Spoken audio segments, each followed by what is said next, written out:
Hey guys, so I'm back with another video. In this video, I'll be talking about the Dell Inspiron 5593. So this is a newly launched laptop from Dell. It was launched in the third quarter of 2019. So it is a pretty new laptop. So I will now start with the design of the laptop. So as you can see on the top here, there is a shiny new logo from Dell, and it glistens when you put it in direct light. Also at the bottom, you have two bottom firing speakers. So these are not the traditional front firing speakers that you get on other laptops, but we'll talk about the speakers in just a second. Now talking about the laptop on a whole, it looks very well built, and the chassis is made up of aluminium, so giving it a pretty lightweight. It is at around 1.95 kgs, so not as thin as some ultrabooks which are at around 1.3 to 1.4 kgs, but it is pretty thin in my opinion, especially considering the 15.6 inch screen size of the laptop. So as you can see here, it has a pretty nice touchpad which is made up of glass, and it is a precision touchpad. It has various gestures also, which I will talk about in a moment. Also, now talking about the keyboard, as you can see here, this is a very nice keyboard and it is fairly quiet. And also as you can see, the travel is very satisfying and the click is also excellent, and it is registering my response also very nicely. So I had no issues with the keyboard, and the keyboard is pretty good in my opinion.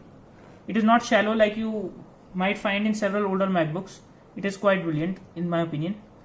As you can see here, here is the sticker of the laptop. So this is the Dell Inspiron 5000, and it has the same 720p webcam, but considering the price, I won't expect it to come with a 1080p webcam, so 720p webcam is absolutely fine. Also as you can see here, it comes with the now talking about the performance, it comes with an 8GB LPDDR4 RAM, and the processor is the i7 10th generation 1065G7, latest from Intel, low powered and highly efficient. So it packs in that laptop, and the Geekbench scores on it are also impressive. It packs in a single core score of about 1100 and a multi-core score of about 4000. So that is pretty good in my opinion, and the RAM is also upgradable up to 16GB, but it is not the latest 3733 MHz RAM but the older 2666 MHz, but it is quite fine in my opinion. You won't notice much of a difference in daily tasks, so that is pretty good in my opinion. Also, I forgot to mention about the several functionalities on the touchpad. So you have several touchpad gestures also.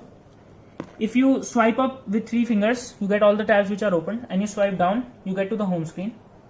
Also, if you swipe to the right, you get all the apps which are open. So that are also very good gestures which come up with all precision enabled touchpad in Windows 10 these days. And the touchpad, as I mentioned earlier, also is very nice. So the performance on the laptop whole is excellent. It has a base clock speed of 1.3 GHz and a turbo clock speed of 3.9 GHz. So that is excellent in my opinion for a consumer grade laptop. So all in all, this laptop packs in a lot of features and is available for a great price. At around, you can find it at around 75,000 plus 18% GST, which comes at around 85,000.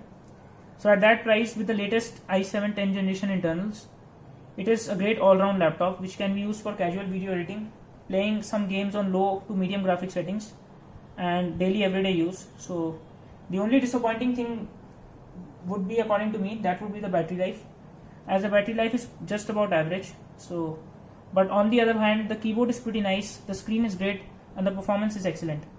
So you should definitely consider buying this laptop. Also, now talking about the hinge mechanism of this, as you can see here, so it has a fairly strong hinge and it feels fairly confident in my opinion.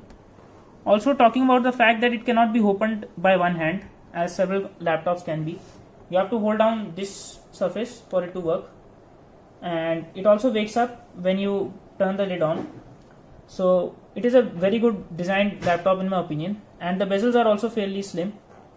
Also now talking about the battery life on this laptop, when you put it on about half brightness, you will get about 5 to 6 hours if you are just casually browsing and surfing on the internet or watching YouTube videos. So that is pretty average in my opinion, not the best that you can find, but it is pretty decent. Also, if you are putting it under heavy load like playing some games or doing some sort of video editing, then it will get you about 2 to 3 hours. Also, the gaming performance on this laptop, you should not expect very much. It can run only few games on low or medium settings. So now talking about the display of this laptop, so it is 229 nits at the center and 208 average measure at the side. So not by a great margin a great display.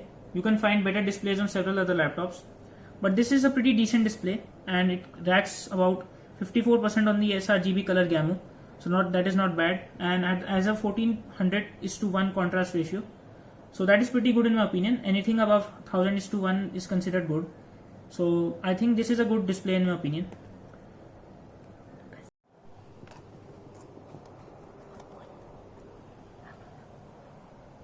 Also, as you can see here, so here it is also written, it is the Dell Mobile Connect app also, which you can install on your Android or iOS phone, and it also has a Dell Cinema grade quality, which has been recently found in several laptops. Also, as you can see on the right, it has a NVIDIA graphics card. So it has a latest MX230 graphics card from NVIDIA. So it is basically an entry level graphics card, which will be fine for basic video editing. And also, as you can see here, it packs in the latest Core i7 10th generation processor from Intel.